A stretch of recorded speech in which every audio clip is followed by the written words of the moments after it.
Assalamualaikum warahmatullahi wabarakatuh.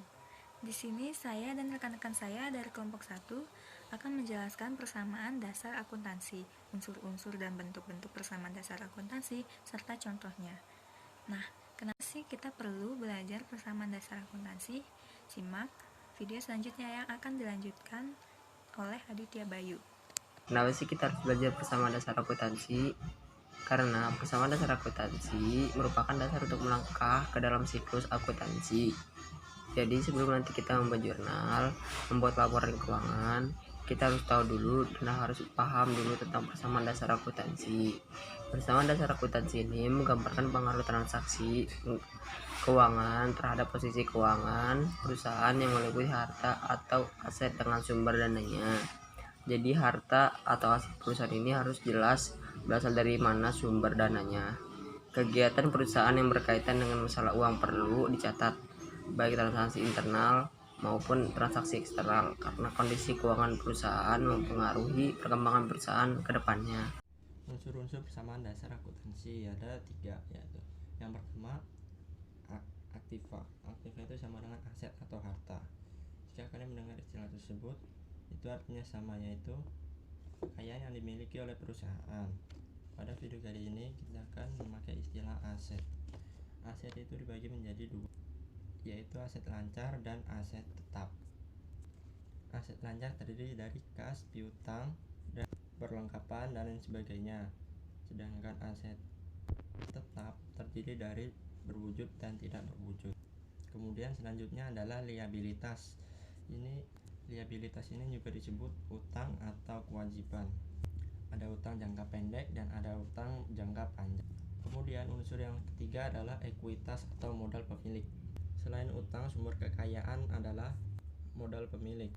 Modal ini dipengaruhi oleh beberapa faktor, yaitu setoran pemilik, pengambilan pribadi, pendapatan, dan beban. Jadi apabila ada setoran pemilik, apabila ada pendapatan, artinya modal perusahaan bertambah. Sedangkan apabila ada pengambilan pribadi dan pembayaran beban, itu artinya modal perusahaan berkurang. Kemudian unsur-unsur tersebut membentuk persamaan dasar akuntansi. Aktiva sama dengan pasiva. Pasiva ini terdiri dari liabilitas atau utang dan ekuitas atau modal. Jadi persamaan dasar akuntansi bisa kita buat sebagai berikut. Yang pertama, aset ditambah ekuitas. Yang kedua aset sama dengan kewajiban tambah modal. Dan yang ketiga, harta sama dengan utang ditambah modal. Nah, kalian bebas mau menggunakan unsur persamaan dasar akuntansi yang mana saja. Berikut ini adalah contoh soal persamaan dasar akuntansi. 1. Pemilik salon menginvestasikan uang 5 juta sebagai modal awal usahanya. Di sini kita tulis tanggal 1. Nah, pemilik salon menginvestasikan uang sebesar 50 juta sebagai modal awal usahanya. Kita tulis di bagian tabel kas 50 juta. Berarti salon mendapatkan aktiva atau harta berupa kas sebesar 50 juta.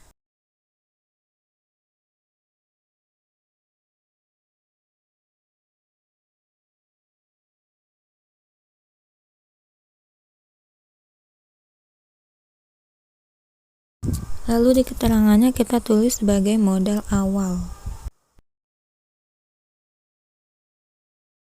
Sekarang lanjut nomor 2. Dibeli peralatan salon 15 juta dengan pembayaran 10 juta. Sisanya dibayar kemudian hari. Berarti kita mendapatkan aktiva baru berupa peralatan. Peralatannya 15 juta dengan pembayaran 10 juta. Jika kita membayar berarti kasnya berkurang, jadi 10 juta.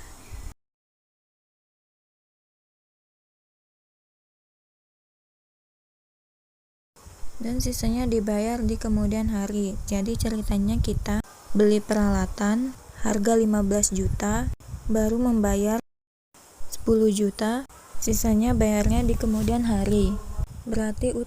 Berarti pasiva dari utang itu 5.000. Nomor 3. Dibeli perlengkapan salon 5 juta secara tunai. Nah, berarti kalau beli secara tunai uangnya berkurang. Uang kita berkurang 5 juta.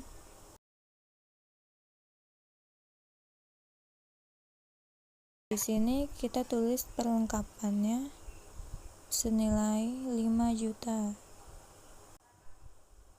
Untuk pasifa, utang dan modalnya tidak ada. Karena 5 juta ini artinya hanya tukar doang.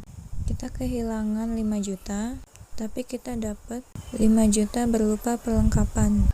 Sehingga utangnya tidak berubah dan modalnya pun juga tidak berubah. Nomor 4. Dibayar beban sewa ruko 12 juta. Tulis 12 juta di bagian tabel kas. Berarti di sini kasnya berkurang 12 juta dan modalnya pun berkurang 12 juta. Karena buat membayar sewa ruko. Lanjut nomor 5. Dibayar beban keamanan 500.000. Kita tulis di kasnya. Berarti sama. Berarti kas kita berkurang 500.000, modal kita pun berkurang 500.000. Maaf, tadi di keterangan hari keempat kita lupa menuliskan keterangannya. Kita tulis sewa ruko.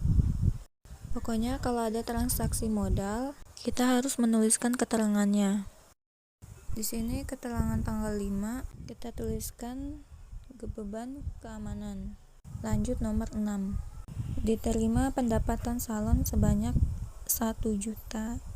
Berarti kalau diterima kita mendapatkan duit. Berarti uangnya bertambah 1 juta dan modalnya juga bertambah 1 juta.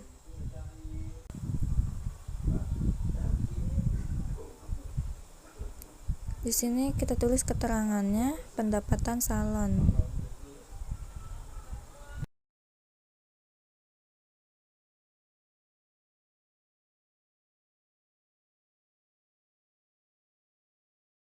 Lanjut nomor 7.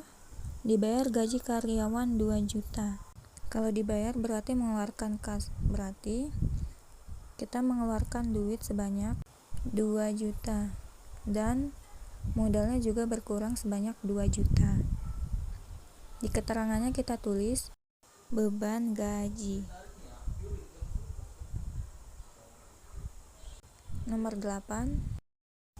Diterima pendapatan salon sebesar 500.000, namun baru diterima 300.000. Sisanya diterima di kemudian hari.